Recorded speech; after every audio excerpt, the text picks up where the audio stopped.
Before Esther Passaris was a politician facing backlash from Nairobi voters, she was once a celebrated businesswoman. Hard to believe now, but once upon a time, she helped light up Nairobi's darkest streets. Today, some of those same Nairobians are calling for her to be voted out.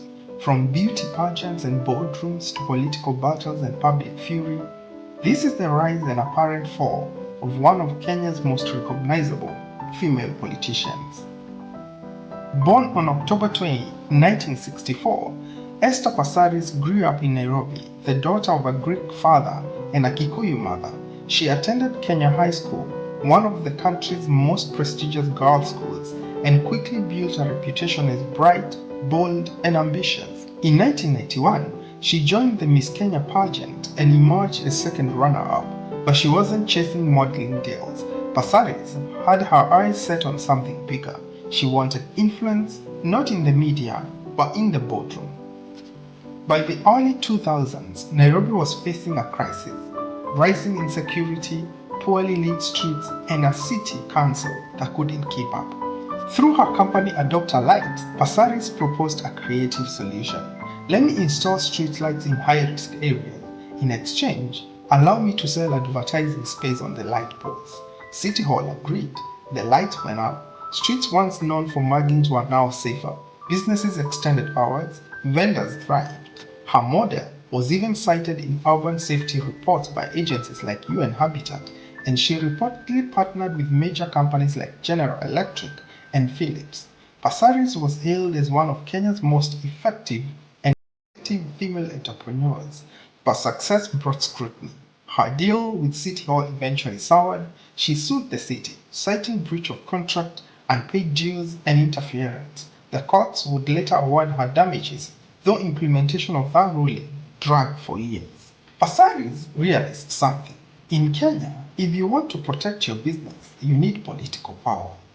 In 2013, Passaris ran for Nairobi Women Representative under the little-known Kenyans for Honest Governance Party. She lost, but in 2017, she returned, this time under the powerful ODM party banner backed by Raila Odinga. She ran on a platform of women's rights, urban lighting, menstrual hygiene, education for girls, and informal settlement empowerment. She won in a landslide. For a while, it felt like the magic was back. She was visible, visiting women groups, participating in policy debates, advocating for sanitary towels in schools. But the buzz didn't last. Critics began branding her the selfie MP, alleging that she appeared more on Instagram and Twitter than in the neighborhoods that she represented. Over time, Passaris has been accused of excessive loyalty to political godfathers, especially ODM leader Raila Odinga, often echoing party positions even when they seem unpopular with her Nairobi constituents. Critics argue that she has grown increasingly tone-deaf to the realities facing ordinary Kenyans, particularly women and youth in informal settlements. While the country is burning with anger and frustration, she is often seen aligning more with the elite political class than the mwananchi on the ground. Then came the real turning point, the 2023 finance bill. It was widely criticized for introducing punishing taxes, raising the cost of living, and burdening already struggling Kenyans. When voting time came in parliament, Passaris voted yes. Many saw it as betrayal. She had branded herself as a champion of the common citizen. Her supporters expected resistance to oppressive laws, not support. In mid-2025, reports surfaced that Passaris had sponsored or at least backed a controversial bill in parliament seeking to restrict or ban public demonstrations. The proposed law would make it nearly impossible to hold public protests without written police approval and strict oversight. Critics call it draconian, a violation of Article 37 of the Constitution, which guarantees freedom of peaceful assembly. Passaris defended the bill, arguing it aimed to curb violence and protect businesses. Many Nairobians were not buying it. Human rights lawyers, civil society groups, artists, and influencers condemned the move. Esther wants to criminalize our pain, one viral post said. Even ODM loyalists began speaking out. The backlash was not just ideological, it was personal.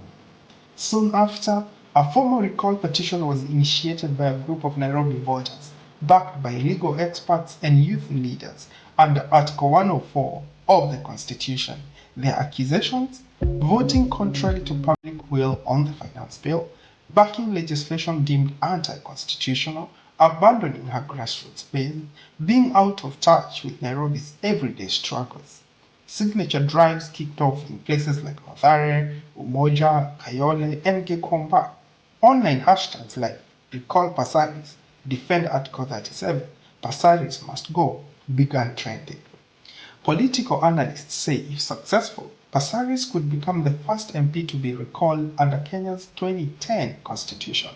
ODM, her political home, has reportedly gone quiet, offering neither strong defense nor denial. So, how did this happen? Was it ambition over principle? Did the system change her? Or simply reveal her true self?